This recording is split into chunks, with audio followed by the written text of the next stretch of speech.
Good afternoon and welcome to Islamic Reflections on Lama FM, featuring our very own scholar, Ustaza Maha Hamwou. We are happy to be with you every day during this blessed month of Ramadan, the most beloved month to God, subhanallah wa ta'ala. And we look forward to this time with you as we learn together about Ramadan and its spiritual benefits.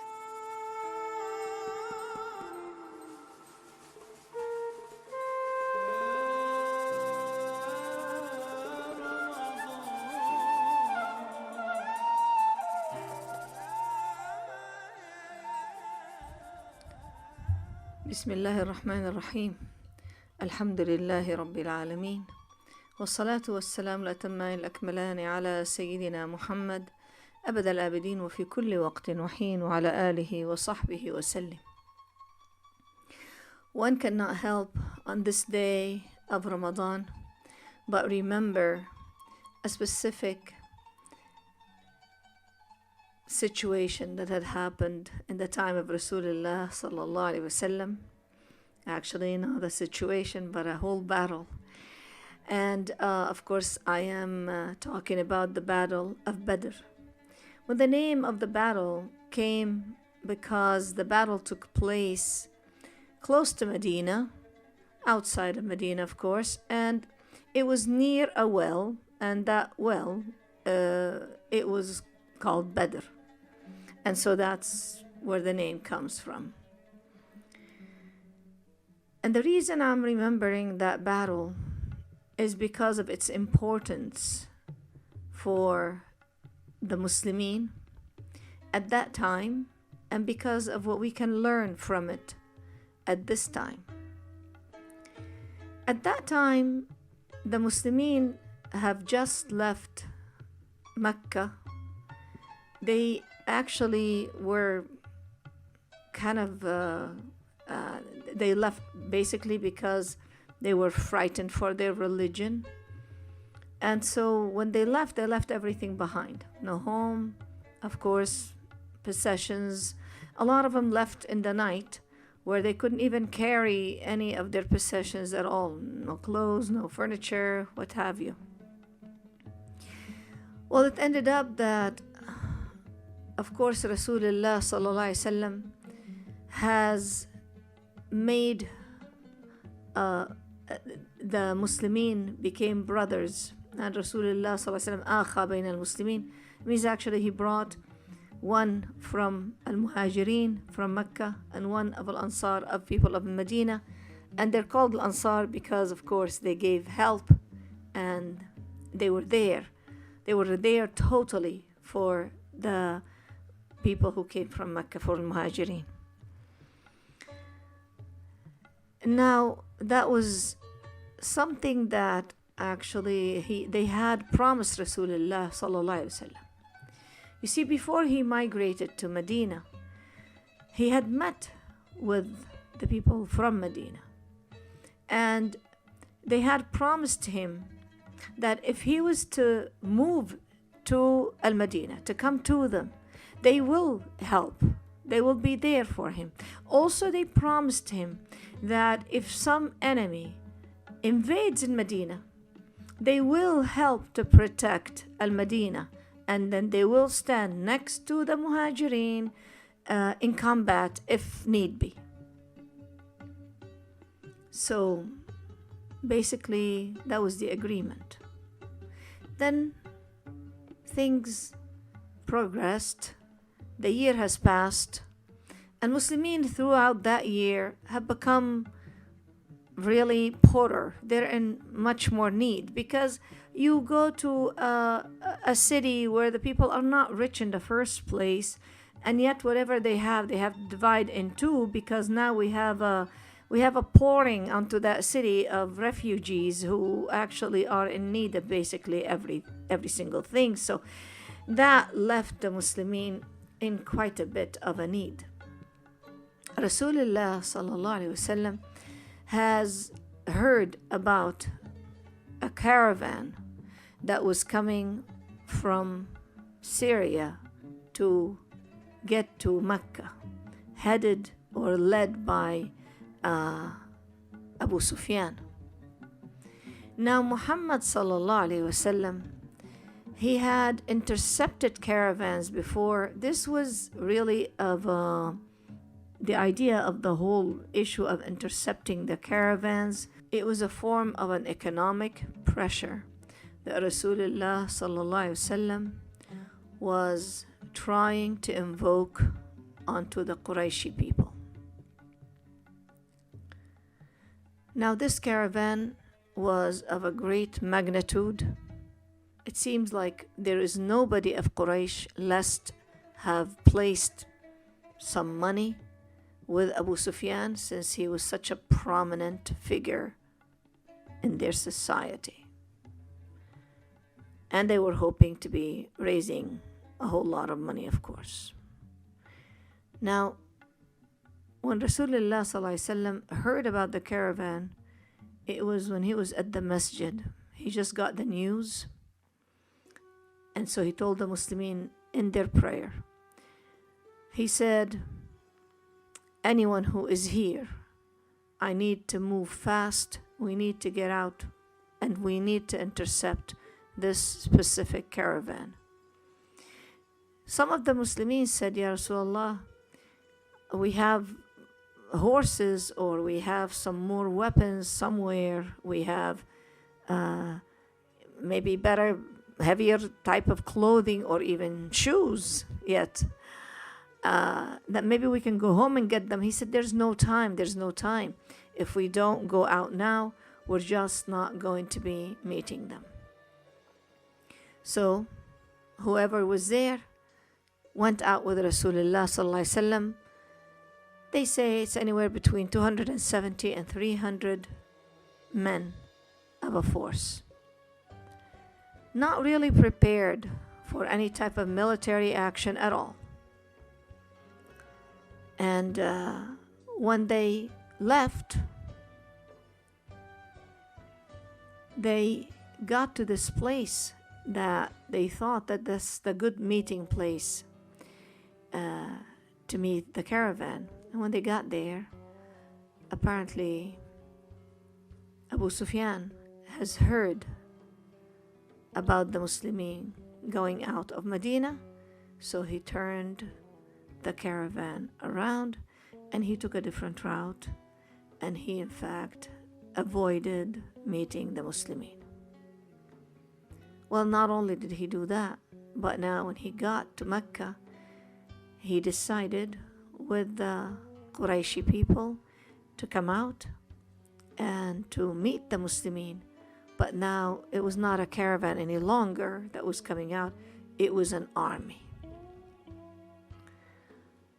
Rasulullah sallallahu alaihi wasallam with the Muslimin settled somewhere. They camped, and they chose by actually getting the advice from one of the Sahaba. They chose a specific area of the land where there was that well at Badr, where there was the water.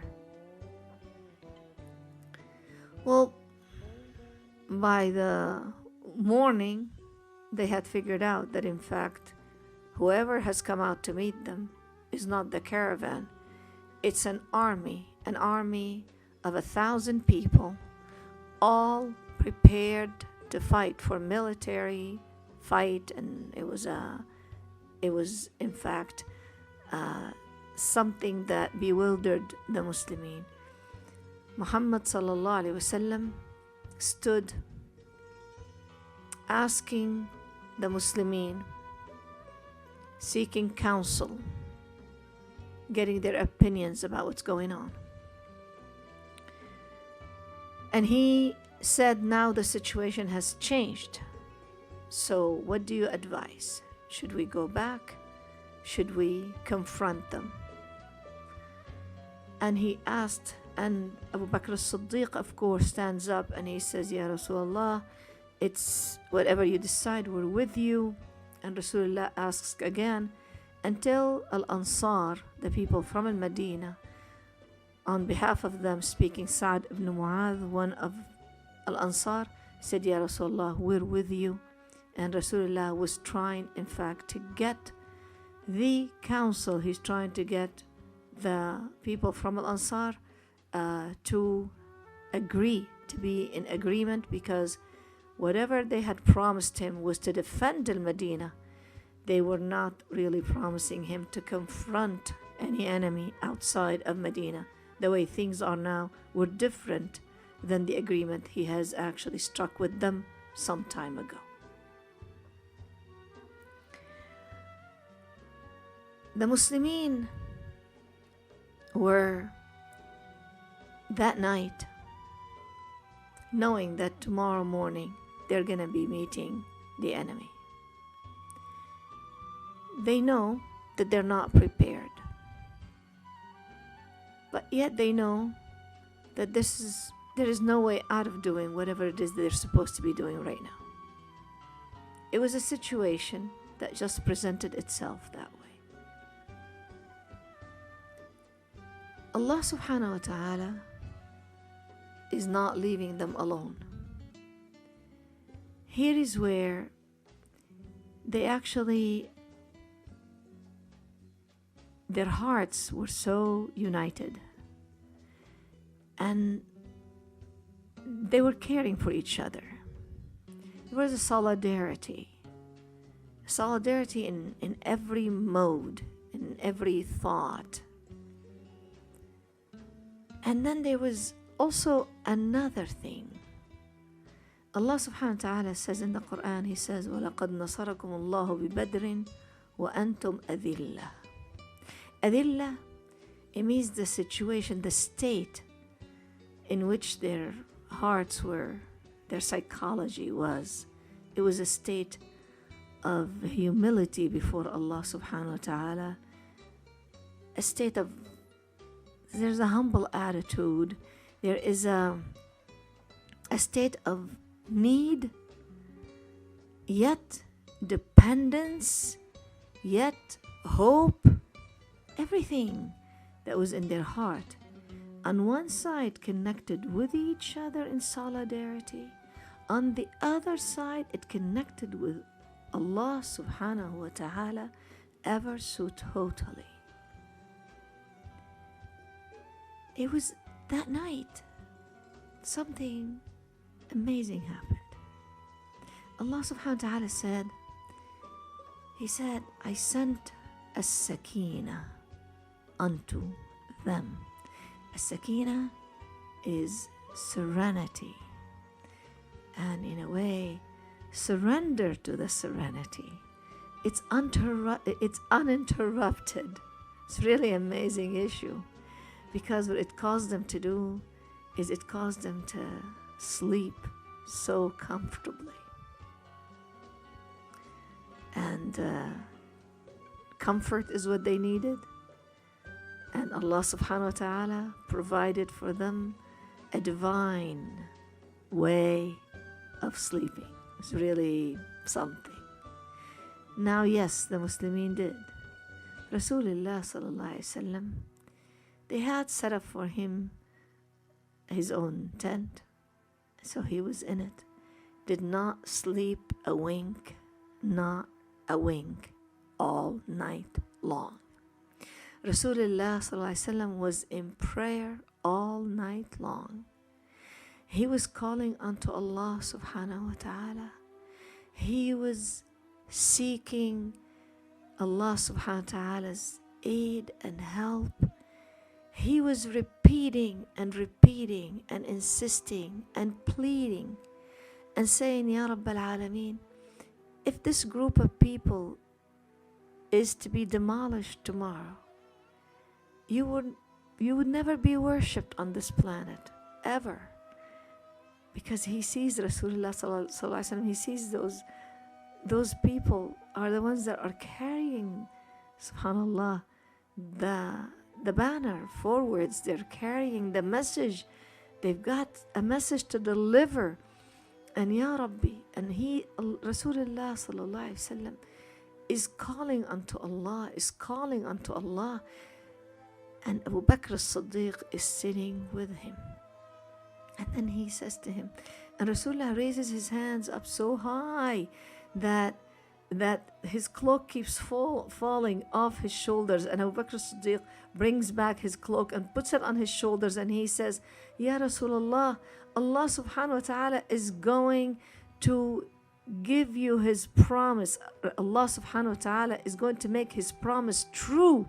He's going to give you victory. He's going to make it happen. Ya Rasulullah, Allah subhanahu wa ta'ala is going to make his promise come true. And so Rasulullah sallallahu alayhi wa sallam keeps making his dua till finally, towards the morning, he became exhausted.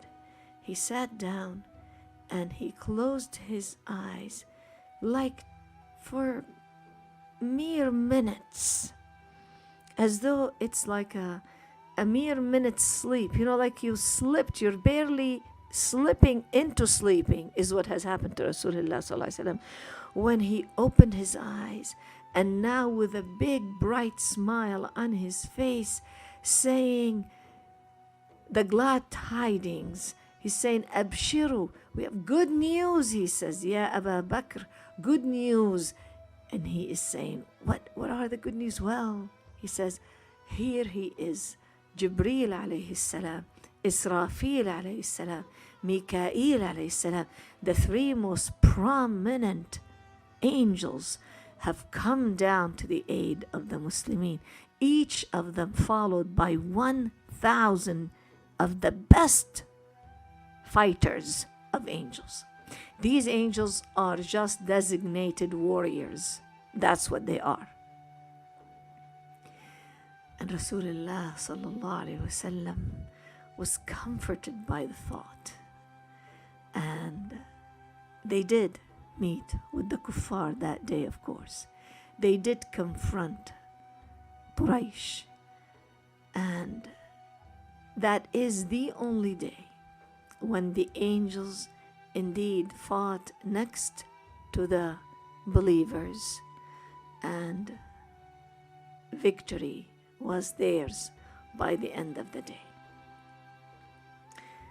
It wasn't such just any type of victory. It was an immense victory, where you have 300 unprepared people meeting 1,000 very, very prepared people, and ending up with 14 who were killed on the side of the Muslimin, and ending up with 70 on the side of Qurayshi people, and 70 also to be taken prisoners of war, which will make the totality at that point 10 to 1, 140 to 14. That is really such a victory. That is on the level of the battle. But now on the level of the Muslimin, in that month of Ramadan, something was different. Allah subhanahu wa ta'ala said, Rasulullah sallallahu alaihi wasallam told us that Allah subhanahu wa ta'ala has looked onto the Muslimin that night, that day, and he saw them united so much. It's as though they were totally, the totality of all the hearts have become one heart. It seems like all of their hearts were beating together. And the call that in that battle, by the way, was Ahadun Ahad, the same call that Bilal has called way before, the one and only, when he was being tormented, when he was being persecuted by his master Umayyah. And his master Umayyah was killed on that day as well. But the Muslimin left the battlefield not only victorious, but with a very special gift that only belonged to them. One is the fact that until Judgment Day, anytime we will read a hadith sharif or a part of a seerah, some of the stories of Rasulullah sallallahu alaihi wasallam, if you're ever mentioning a name of these people that were in the battle of Badr, then you will say he was a badri. So they actually have received an honorable mention that happened to be actually given to them by Allah subhanahu wa ta'ala, that will remain theirs forever.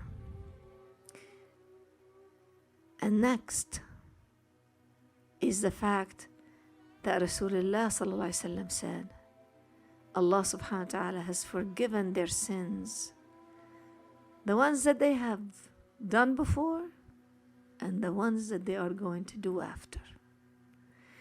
And so their sins were forgiven, period. The before Badr and after Badr. That was the gift from Allah subhanahu wa ta'ala.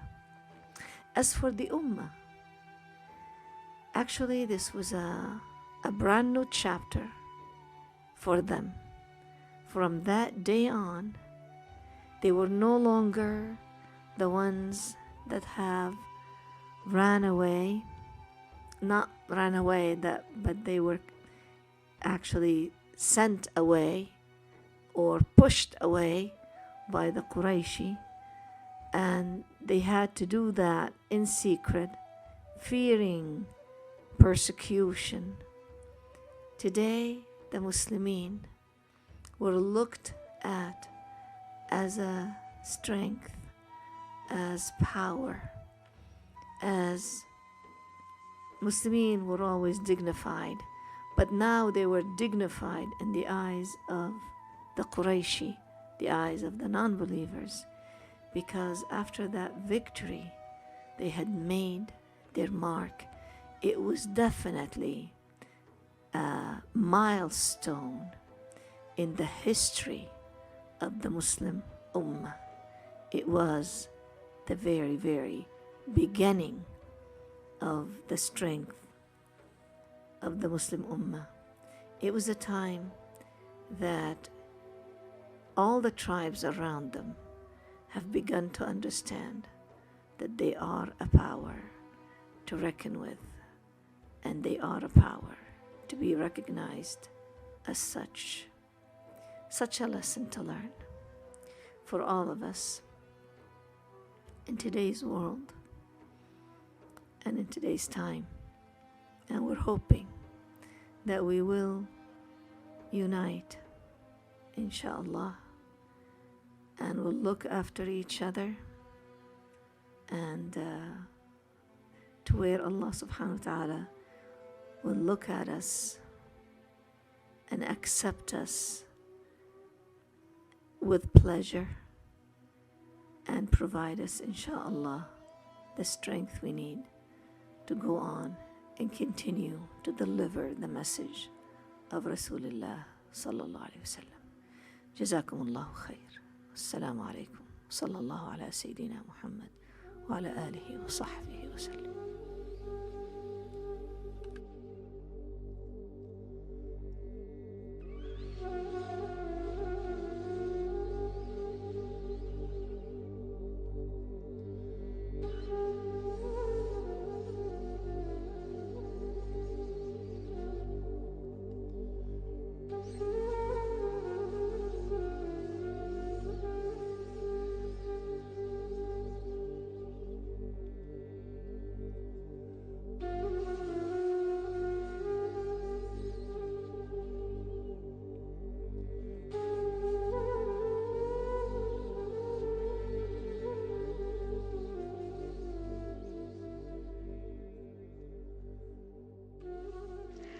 We would like to thank our listeners for joining our program today. A special thank you goes out to Lama FM for hosting us and for giving us the chance to share Ustaza Maha Hamwou's thoughts. We look forward to talking to you on our next episode of Islamic Reflections.